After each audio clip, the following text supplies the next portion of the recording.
Bonjour à tous et à toutes. Pour qu'un couple fonctionne correctement, certains vont préconiser l'idée d'annuler, de s'annuler au profit de l'autre pour éviter toute dispute éventuelle. Mais est-ce vraiment la meilleure des solutions?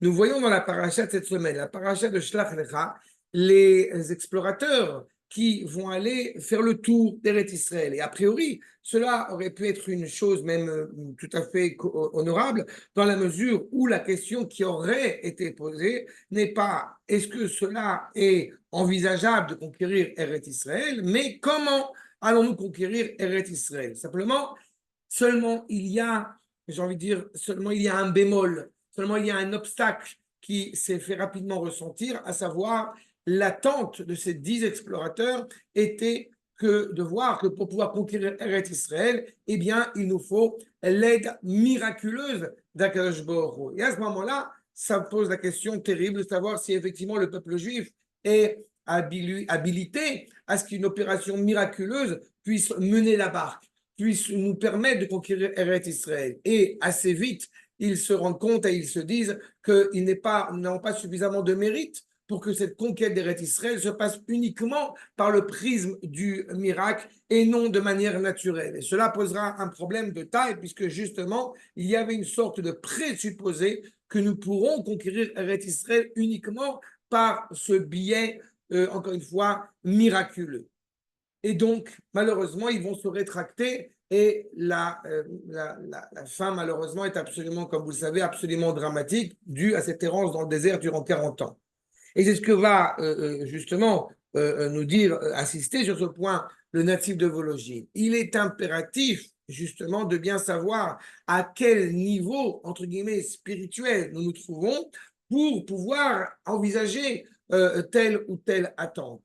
Et il m'apparaît essentiel, dans le cadre du couple même, à partir du moment où il y a cette notion d'être prêt à s'annuler au profit de l'autre, et cela est relativement mutuel, je m'annule au profit de l'autre, et l'autre, de manière comme ça, de manière résiduelle, eh bien lui aussi s'annule à mon profit, et cela évite la dispute, jusqu'au moment où on a un sentiment eh bien, que cette annulation est unilatérale ou qu'elle n'est pas au bon moment, ou qu'elle n'est pas en réalité la solution la plus optimale parce que nous ne sommes pas forcément à ce niveau-là de compréhension. Et à ce moment-là, eh bien, il est bien évident que la dispute, que la rixe, que le désaccord peut s'avérer impitoyable. Et c'est justement pour cela qu'il me semble que la vraie solution n'est certainement pas l'annulation.